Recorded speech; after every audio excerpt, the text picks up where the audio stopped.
Welcome to simply Shenba. இன்றைக்கி வந்து நம்ம பருப்பு ரசம் எப்படி செய்யலான்னு பார்க்கலாங்க. பருப்பு ஊற வச்சுட்டேன், ஏன்னா நல்லா நம்ம குழைய வேக வச்சு எடுக்கணும்.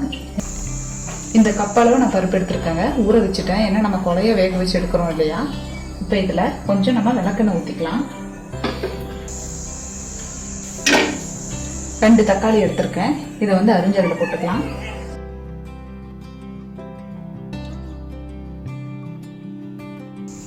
இந்த காம்பெல்லாம் எடுத்துடுங்க. இப்போ இது வந்து நல்லா வேக வச்சு ஒரு 2 விசில் விட்டு எடுத்துக்கலாம். இப்போ பருப்பு வெந்துட்டு இருக்குங்க, அது வேகிறதுக்குள்ள நம்ம அரைக்க வேண்டிய பொருளை அரைச்சி எடுத்துக்கலாம். கொஞ்சம் குருமிளகு, வெந்தயம், சீரகம், கடலைப்பருப்பு, உளுந்தப்பருப்பு, கொத்தமல்லி, மிளகு இதெல்லாமே எடுத்துருக்கேன். இது எல்லாத்தையும் நம்ம கொஞ்சம் வறுத்துட்டு ஜாரில் போட்டு அரைச்சி எடுத்துக்கலாம்.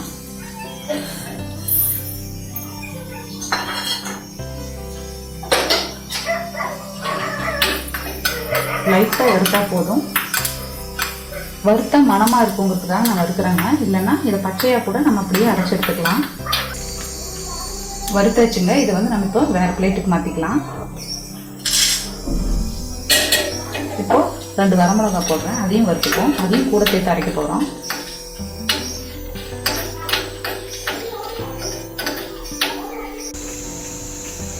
இது வறுத்தாச்சுங்க, இது எல்லாத்தையும் நம்ம இப்போ அரைச்சி எடுத்துக்கலாம். பாருங்கள், பருப்பு வேக வச்சு நம்ம எடுத்தாச்சு.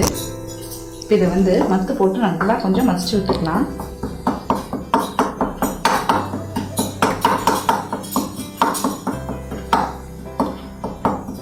நம்ம ஊற வச்சுட்டு வேக வச்சனால நல்லா வந்திருக்கு.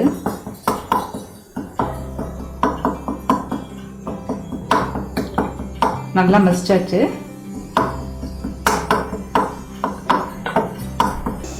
இப்போ அடுப்பில் கடாய் வச்சு எண்ணெய் ஊற்றிருக்காங்க, கொஞ்சம் கடுகு போட்டுக்கலாம். கடுகு இது எல்லாத்தையும் இப்போ கடுகு பொரிஞ்சிருச்சு. இது எல்லாத்தையும் நம்ம அதில் ஆட் பண்ணிக்கலாம். சின்ன வெங்காயம், பூண்டு, வரமிளகாய், கருவேப்பிலை.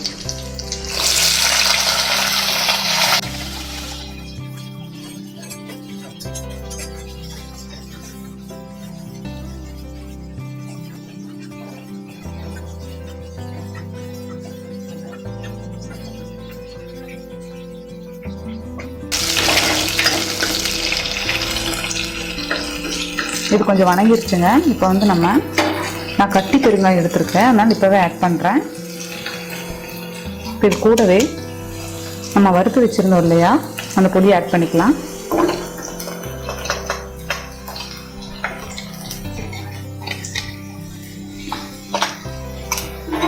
நல்லா மிக்ஸ் பண்ணி விட்டுடுங்க.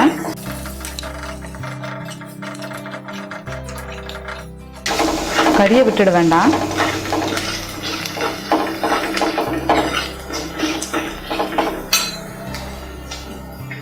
இப்போ இது கூட நம்ம கொஞ்சம் புளி தண்ணி ஆட் பண்ணிக்கலாம்.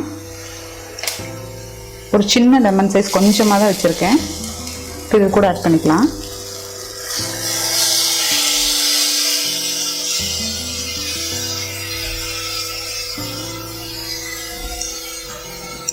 உப்பு ஆட் பண்ணிக்கலாம், கல்லுப்பு.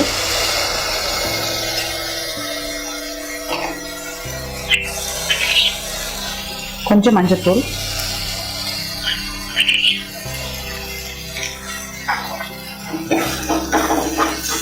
புளி கொஞ்சம் வணங்கட்டும், இந்த பச்சை வாசத்தோடு இருக்கும்.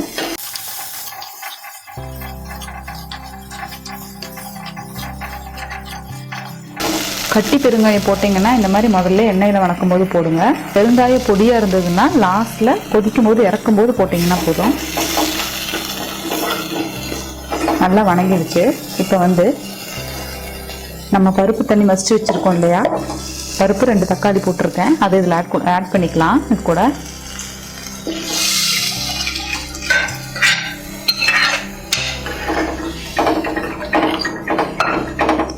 தேவையான அளவு தண்ணி ஊற்றிக்கலாம்.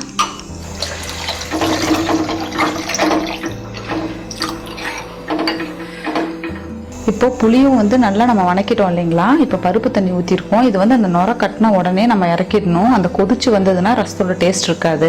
பருப்பு வந்து மையலாக வேகணுங்கிறதுக்காக நான் வந்து குக்கரில் வச்சுருக்கேன், அது ரசத்துக்கு வச்சனால. இல்லைனா ஓப்பன்லேயே வைங்க, அதுதான் நல்லது. குக்கரில் வைக்க வேண்டாம். ரசத்துக்குங்கிறனால மட்டும்தான் குக்கர் யூஸ் பண்ணியிருக்கேன். இப்போ பாருங்கள், நல்லா வெந்து இப்போ நுர கட்டிடுச்சு. இப்போ கொதிக்க ஆரம்பிக்குது. இந்த ஸ்டேஜோடு நம்ம வந்து இதை நிறுத்திடணும். ஏன்னா ரொம்ப கொதிச்சதுன்னா ரசத்தோட தன்மை மாறிடும், டேஸ்ட் நல்லா இருக்காது. இப்போ வந்து நம்ம மல்லித்தலை தூவி இறக்கிடலாம்.